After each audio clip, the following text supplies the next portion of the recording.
अनीता चौधरी जी, ये फर्क इस चुनाव में, इन 4 राज्यों के चुनाव में सीधे सीधे जनता बताएगी कि वो इस फर्क को स्वीकार करना चाहती है या नहीं करना चाहती है।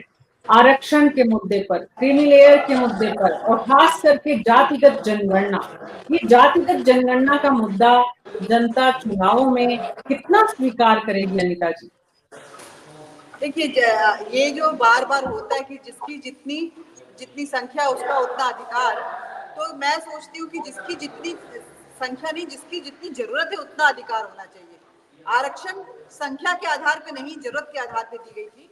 संख्या के आधार पे जो आरक्षण की बात कर रहे हैं, वो कहीं ना कहीं सामाजिक असंतुलन इतना बढ़ाने की कोशिश कर रहे हैं कि देश में एक बार फिर अराजकता वाली स्थिति, गृह युद्ध वाली स्थिति ये पैदा करना चाहते हैं। तो मैं तो इस बात को सिरे से स्ट्राइक डाउन करती हूँ। I am not in favour in that कि इस तरह की बातें होनी चाहिए कि जिसकी जितनी, जैसे राहुल गांधी ने बोल दिया कि जिसकी जितनी संख्या संपत्ति पे उसका उतना अधिकार। अब ऐसा इस तरह के वक्तव्य देने से आप मतलब कि इसको किस तरह से, कितना सीरियसली लेना चाहिए आप ही सोचिए। ये जो बोल रहे हैं समाजवादी पार्टी के प्रवक्ता, इनको समझना चाहिए कि क्या बोल रहे हैं, ये कौन सी भाषा बोल रहे हैं। ये देश के लिए पॉलिटिकल पार्टियां जो होती हैं वो अपने घर को बढ़ाने के लिए नहीं होती हैं, देश को बढ़ाने के लिए होती हैं, तब जाके वो राजनीतिक पार्टियां होती हैं। लेकिन आप अपने घर को बढ़ाने के लिए घर के 4 मेंबर खड़े हुए, चारों जीत गए, इस तरह की राजनीति कब तक चलती रहेगी? मैं ये बात नहीं कहती। देखिए, जनता बदलाव चाहती है, लेकिन अगर ये बदलाव इसलिए हो रहा है तो देश हित में कभी भी नहीं रहेगा।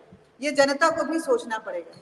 जनता, अगर हमको कुआं और खाई में ही चुनना है तो बेटर आप जानती है कि किसको चुने।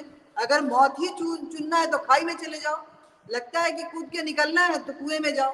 तो ये कुआं और खाई वाली स्थिति को अगर जनता समझती है तो उसको चुनना पड़ेगा कि कौन सा उनके लिए बेहतर है। लेकिन इस तरह के विवाद खड़े करके, इस तरह की राजनीति करके, मैं समझती हूँ कि इस राजनीति को सिरे से नकारा जाना चाहिए। बांग्लादेश के ऊपर में जिस तरह से इन्होंने बोला कि बांग्लादेश का मुद्दा भारत ने खड़ा किया है, भारत ने खड़ा किया है या बीजेपी ने खड़ा किया है, ये पूछना। या तो उनको समझ नहीं है इस बात की, या वो कुछ भी बोलने को तैयार है।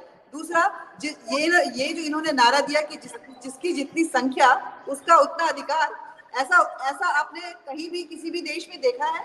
और इस आधार पे किसी देश की उन्नति हो सकती है क्या कि जिसकी जितनी संख्या होगी उसका उतना अधिकार होगा? यानी कि जिसकी संख्या कम होगी उसको आप खत्म करने की बात कर रहे हैं। तो फिर आप देश हित के लिए या राज्य हित के लिए पॉलिटिकल पार्टी बनाने आए हैं या अपना घर भरने के लिए आए हैं? अपना घर भरने के लिए आए हैं तो ठीक है, जनता उसको सोचे कैसे है, लेकिन घर भरने वालों को भी जनता ने नकारा है। तो जो जो मत इस बार मिला है उसको संजोने की कोशिश कीजिए। इसको गलती, ये जनता को एहसास मत दिलवाइए कि ये गलती से हो गया, ओ हमने गलती कर दी। समझना, उस मताधिकार अगर उन्होंने इस्तेमाल किया है तो उस वोट की वैल्यू को अगर पॉलिटिकल पार्टीज नहीं समझेंगी तो फिर 5 साल की वो होती है जिसमें जूझना पड़ता है। 5 साल बाद तो फिर उनके हाथों में होता है। तो मुझे लगता है कि ये 4 राज्यों का चुनाव जो है बहुत निर्णायक सिद्ध होने वाला है, क्योंकि 2024 का लोकसभा चुनाव जो है उसने बताया कि जनता की कितनी ताकत है और जनता अगर चाहे तो कुछ भी कर सकती है।